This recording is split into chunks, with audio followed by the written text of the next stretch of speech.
الحكايه كلها بدات بمكالمه فيديو. كنت انا وجروب من صحابي بنتكلم فيديو كول، وفجاه حصل الغير متوقع.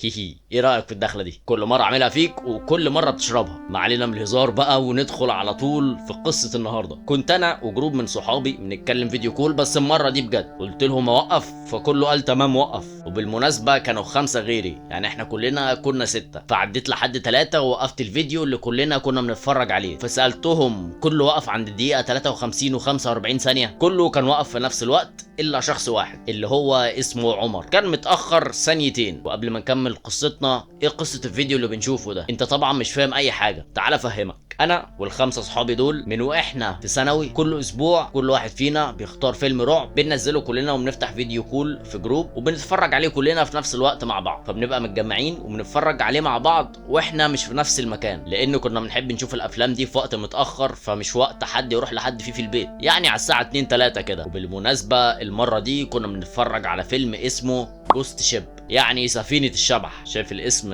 عامل ازاي؟ فيلم رعب بس قديم شوية. وبعد ما الفيلم ما خلص كالعادة كل واحد قال الكومنت بتاعه على الفيلم. وفيلم بصراحة كان عادي جدا ومش بيخوف خالص، لان الفيلم انتاجه قديم من 2002، فالمؤثرات اصلا مش قد كده وعلى قدها شوية. وقلت لهم ما تفككوا من لعب العيال ده، وانا هجيب لكم فيلم رعب اصلا ممنوع انه يتعرض في اي تلفزيون. حتى لما نزل السينمات قعد يوم واتشال. والفيلم ده دلوقتي مش موجود في اي حته تقريبا، لان بيعه غير مرخص. ولو موقع افلام رفعه الموقع بيتقفل. بس في واحد اعرفه ابوه كان ساحر ومات بسبب شغل السحر ده. وابوه كان ساحر بتاع اعمال، مش ابرا كدبرا والحاجات العبيطه دي، ساحر بجد. وقلت لهم هاخد منه نسخه من الفيلم ده وارفعها لكم على اي موقع، او حتى ابعتها لكم على واتساب وكلكم حملوه ونشوفه مع بعض الاسبوع اللي جاي. ايه رايكم؟ بس في شرط واحد، ممنوع اي حد فيكم يشوف الفيلم لوحده. ودي حاجه صاحبي اكد لي عليها بس ما قاليش السبب، فما حدش الحماس ياخده ويشوفه لوحده لحد ما نشوف اخره الموضوع ده ايه. هو كلها اسبوع لحد ما نتجمع مع بعض ونشوفه كلنا. تمام؟ كله قال لي ماشي تمام. بعد ما الاسبوع اللي اتفقنا عليه عدى، جه الميعاد بتاع المكالمه بتاع كل اسبوع، وفتحنا كلنا نتفرج على فيلم مع بعض زي ما بنعمل على طول. واول ما فتحنا المكالمه كنا كلنا متحمسين ان احنا نشوف الفيلم الجديد ده، خصوصا انه ممنوع يتعرض في اي حته. وكالعاده عدينا لحد 3 وشغلنا الفيديو مع بعض. بس عدى دقيقه وشاشه سودة ومفيش اي صوت، ووقت الفيلم عمال يعدي ومفيش حاجه بتحصل ومفيش اي علامات على اننا مشغلين حاجه اساسا. وبعد الدقيقه دي اول مشهد ظهر لنا كان خيال صغير وقعد يكبر شويه شويه. وبعدين المشهد اتنقل على ناس ميته ومصارينها طالعه من جسمها. بس الغريبه ان الناس دي كان شكلها بجد، واللي احنا شايفينه ده مش مكياج او مؤثرات مثلا، شكله حقيقي بجد. ودي اول حاجه بدات تخوفنا، لان الفيلم برضو انتاجه قديم، فان يبقى فيه مؤثرات بالكواليتي ده شيء مستحيل. وبعد ما عدى ساعه واحنا بنتفرج على الفيلم، حد فينا كان عايز يدخل الحمام، فعدينا لحد 3 علشان نوقف الفيديو مع بعض كلنا. وبعد ما وقفنا حبيت اتاكد ان كله وقف عند نفس الدقيقه، علشان لما نرجع نشغل من نفس الحته كلنا. انا عندي وقف على الدقيقه 17 و48 ثانيه. عماد قال ان الارقام كلها عنده اصفار اساسا، مفيش ارقام عدت ولا كانه شغل الفيديو. وعمر قال ان عنده 44 دقيقه و18 ثانيه. محمود قال ان عنده 93 دقيقه، والباقيين كانوا زي 17 و48. بس لما سالت عن المنظر اللي موجود قدامهم، كلنا كنا موقفين على نفس المنظر. كان واحد قاعد بيقطع واحده بجسم انسان بس بوش شمع، ووشها عمال يسيح وبيسيح وبيقع منها، يعني بيسيح مناخيرها تقع، شفتها تقع، مع ان بقيتها جسم انسان عادي بس الوش وش شمع. وكله فعلا كان واقف عند نفس اللقطه دي، هو التوقيت بس اللي مختلف.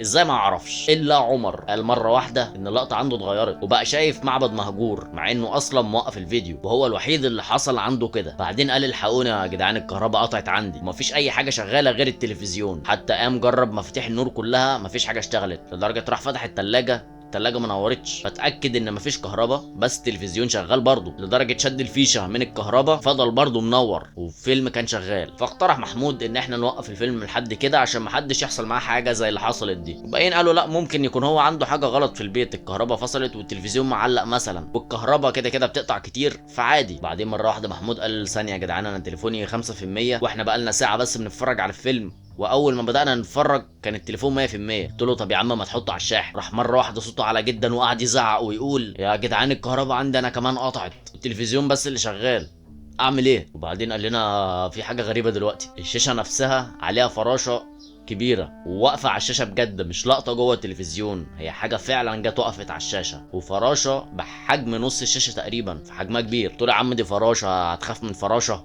هو ديناصور؟ اضربها باي حاجه هتموت لو خايف منها. بعدين زعق تاني وقال يا جدعان الحقوني، في صوت حد في الحمام وفاتح المايه بيستعملها، وانا اصلا النهارده لوحدي في البيت معيش حد يلحقني والنبي الحقوني يا جدعان، التليفوني بقى 2% بقى 1%، حد يكلم امي بسرعه ويقول لها. ومره واحده المكالمه قطعت والصوت راح من عنده خالص، تقريبا تليفونه فصل، اكيد فصل يعني ما 1%. بس الغريب بقى ان كل اللي في الجروب طلعوا من الجروب في نفس ذات اللحظه، وبقيت لوحدي في المكالمه، وحاولت ابعت لهم دعوه تاني، محدش كان بيقبل الدعوه، ولا حد حتى دخل الجروب تاني بالغلط. حتى حاولت اتصل على كل واحد فيهم لوحده، محدش رد عليا، ولحد دلوقتي مفيش اي حد منهم اعرف عنه اي حاجه، ولا اتكلمت مع اي حد منهم. وعدى على الموضوع ده شهر وشويه، لحد امبارح بس عمر اتصل عليا على الساعه 1 بالليل كده وقال لي نهايتك قربت ومش هرحمك وقتها، تتمنى الموت ولا انك تعيش لحظة واحدة في العذاب اللي هوريهولك. واول ما خلص الكلمتين دول المكالمه فصلت والكهرباء قطعت في البيت كله. وقبل ما اكمل اللي حصل حابب اقول لك ان عمر ده عمره ما كان بيحبني، عشان كنت معروف في المدرسه واغلب الناس كانت بتحب تقرب مني ويقضوا وقتهم معايا وكده، الا عمر ده محدش كان بيحب يتعامل معاه اساسا. ورغم كده كنت انا برضو اللي بروح اقعد معاه، فبيكرهني ليه وانا اللي بحاول اقرب منه اساسا ومحدش بيقرب له؟ انا مش عارف. ما علينا نرجع لقصتنا. بعد ما الكهرباء قطعت كنت زي عادتي قاعد في الاوضه بتاعتي، فقلت اطلع الصاله ابص على سكينه الكهرباء يمكن في قفله او حاجه. بس المفاجاه ان اول ما طلعت من الاوضه لقيت نفسي مش في البيت وبقيت في جنينه، والجنينه ما فيهاش غير زرع وفراشات كتير زي اللي كان عمر حكى عنها، وما فيش اي مصدر للاضاءه غير نور القمر. اللي هو قاعد بيتفرج عليا دلوقتي وهيدوس لايك ويشترك ويفعل الجرس ويسيب لي رايه في الكومنتات عشان الفيديو يخلص اساسا. اسرح بقى انت بدماغك وتخيل باقي القصه،